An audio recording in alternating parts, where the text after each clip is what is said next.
Dear student, प्रिय छात्र, आज हम छात्र छात्राएं आज हम लोग बात करेंगे जितना तक हम क्लास कर चुके हैं उसके आगे। तो आज का हमारा टॉपिक है इंट्रोगेटिव के निगेटिव।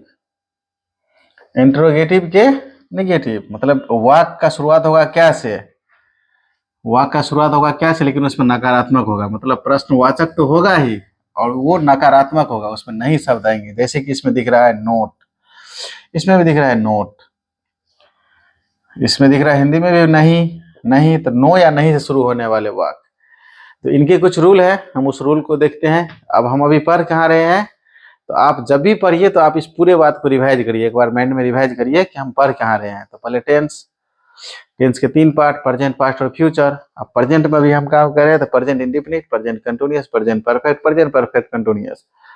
तो अब हम उसमें कहाँ है, तो प्रेजेंट इंडेफिनिट में। प्रेजेंट इंडेफिनिट के 4 मुख्य शाखा, उनको डिवाइड करते हैं 6 हो जाता है। तो 4 मुख्य शाखा में आता है, पहला आता है प्रेजेंट का अफर्मेटिव, प्रेजेंट इंट्रोगेटिव के अफर्मेटिव, फिर प्रेजेंट इंट्रोगेटिव के निगेटिव, फिर आता है इंट्रोगेटिव, फिर इंट्रोगेटिव में अफर्मेटिव निगेटिव, फिर WH में अफर्मेटिव और निगेटिव। तो हम इंट्रोगेटिव के अफर्मेटिव पढ़ चुके हैं। अब हम उनके निगेटिव वाक्य की बात करेंगे उसके रूल को।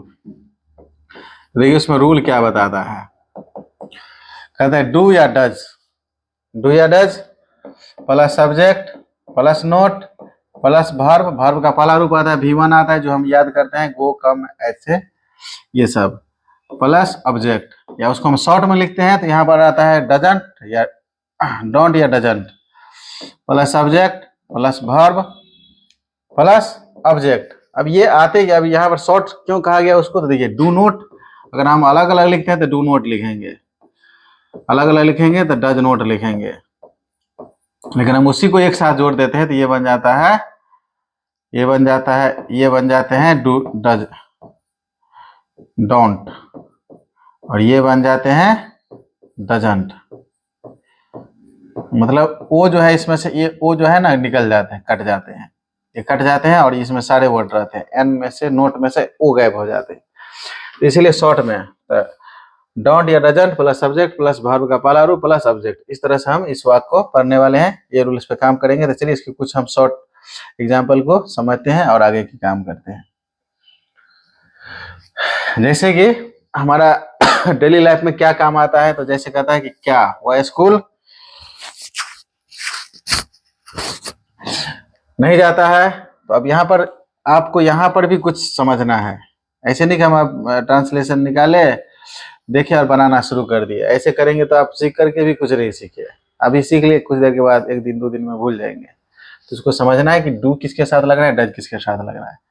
तो चलिए हम इसको डू या डज से समझते हैं। जैसे इसके पीछे डज लगा, इसके पीछे भी डज लगा, इसके पीछे भी डज लगा। तो ये डज लगने वाले के यहाँ पर सब्जेक्ट क्या हुआ, यहाँ पर सब्जेक्ट क्या है रीता, यहाँ पर सब्जेक्ट क्या है फिर वह। तो वह, रीता या कोई भी नाम, ही, सी, इट या कोई भी सिंगुलर नॉन नाम हो, तो ये सारे के सारे थर्ड पर्सन के सिंगुलर फॉर्म में आते हैं, थर्ड पर्सन के प्लूरल फॉर्म में होते हैं, इसमें आते हैं। और उनका जो वाक्य का जो शुरुआत होता है तो वो सिंगुलर से होता है। और इसका इंग्लिश में जो जब हम बनाएंगे तो इस सब्जेक्ट के हिसाब से ही हम डू या डज को तय करेंगे, हम कहाँ डज लगाएंगे कहाँ डू लगाएंगे। तो डू डज कहाँ लगेगा, थर्ड पर्सन के सिंगुलर फॉर्म के साथ, थर्ड पर्सन के सिंगुलर, सिंगुलर में आते हैं ही, सी, इट और कोई भी नाम, चाहे मेरा नाम हो, राम, मोहन, सोहन, गोपाल, सिंगल सिंगल और नहीं। जैसे राम और गोपाल आ गया तो ये प्लूरल हो गया, तो हमको ये जानना है कि सिंगुलर कौन होते हैं, तो ये आते हैं। अब डू कहाँ लगते हैं, तो इसको देखिए,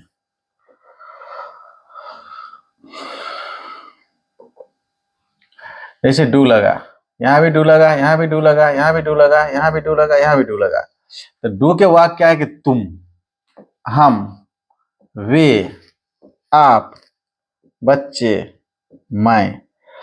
तो मैं और हम फर्स्ट पर्सन के मतलब फर्स्ट पर्सन है, यू सेकेंड पर्सन है, दे थर्ड पर्सन है। उनके साथ अगर नाम भी आ जाते हैं जैसे राम और मोहन और लग जाएगा, लेकिन सोहन और गीता, रमेश, उमेश और दिनेश, इस तरह के जो 2-3 वाक आएंगे उसके साथ में और जुड़ करके वाक बनेंगे, तो ये चले जाएंगे थर्ड पर्सन के प्लूरल फॉर्म में।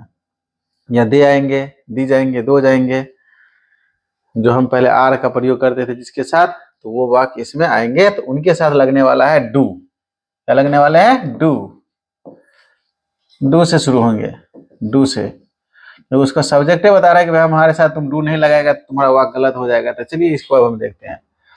तो इसके बनाने के नियम हम अभी पढ़ लिए हैं, तो उसी के हिसाब से ये हमारा क्या आया?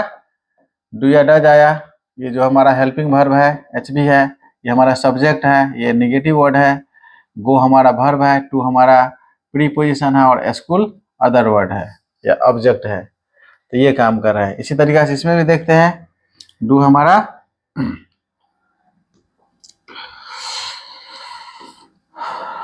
डू हमारा हेल्पिंग वर्ब है, द चाइल्ड हमारा सब्जेक्ट है, नोट हमारा नेगेटिव वर्ड है, मेक मतलब अभी हमारा वर्ब है।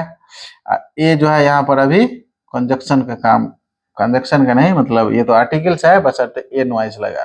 कोई आदमी एक बार में एक ही बार नॉइज कर सकता है, तो प्रीपोजिशन उसको काम तो अभी प्रीपोजिशन का कर रहा है, क्योंकि इसको वर्ब और नोन को जोड़ रहा है। और ये हमारा अदर वर्ड है।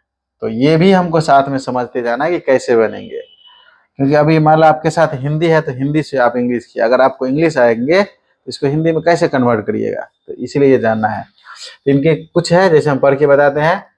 क्या वह स्कूल नहीं जाता है? Does he not go to school. क्या आप चाय नहीं पीते हो? Do you not drink a tea. क्या हम रोज व्यायाम नहीं करते हैं? Do you not exercise every day. क्या मैं आपको नहीं जानता हूँ? Do I not know you. इस तरह से हुआ कहेंगे। इसी तरह से आगे भी आएंगे, आगे को भी हम देखते हैं। जैसे यहाँ पर भी क्या है, इसमें भी नहीं है। क्या है? नहीं है। क्या है? नहीं है।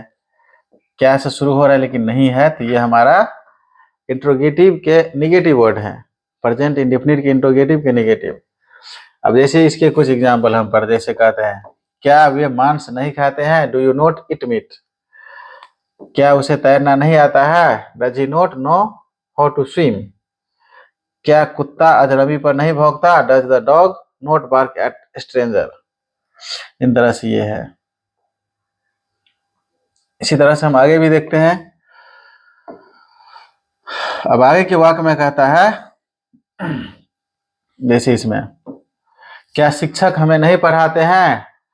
तो डज द टीचर, यहाँ पर ये हमारा हेल्पिंग वर्ब है, ये हमारा सब्जेक्ट है, ये हमारा नेगेटिव वर्ड है, और ये हमारा टीच हमारा वर्ब है। और अस जो है, अस हमें के लिए आया।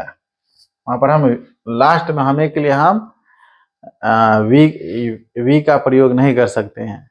शुरू में रहेगा तो हम वी लगा सकते हैं, लेकिन लास्ट में अस ही लगेगा।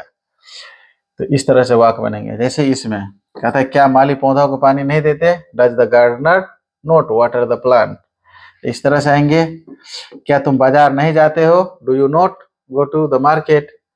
इन तरह से वाक्य आएंगे। फिर इसी तरह से कहता है कि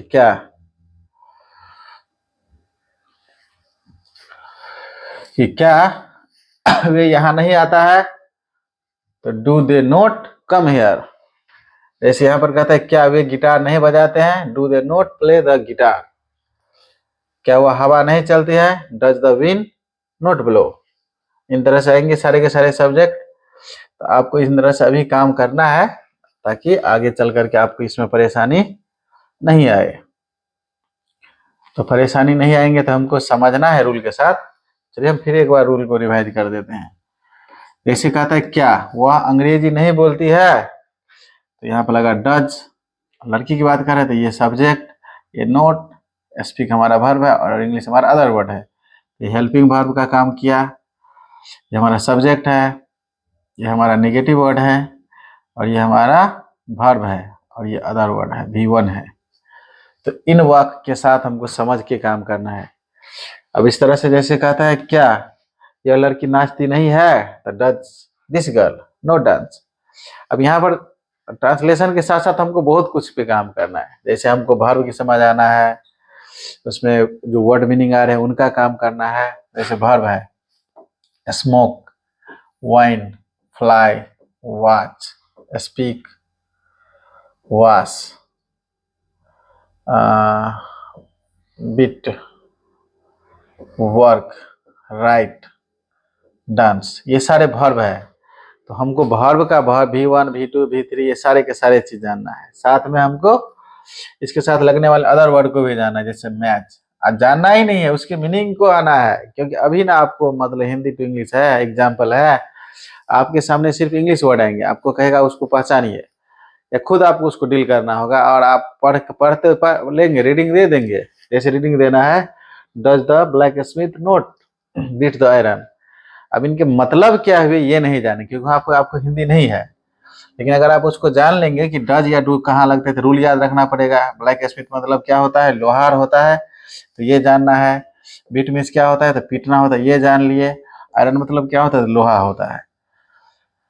ये जान गए, तो अब यहाँ पर क्या क्या के लिए समझ लेंगे। डू लगाए तो द ब्लैक स्मिथ मतलब निश्चित है, नहीं लगाए तो नोट भी लगा होगा, तो इसको हम आसानी से कह सकते हैं क्या लोहार लोहा नहीं पीटता है।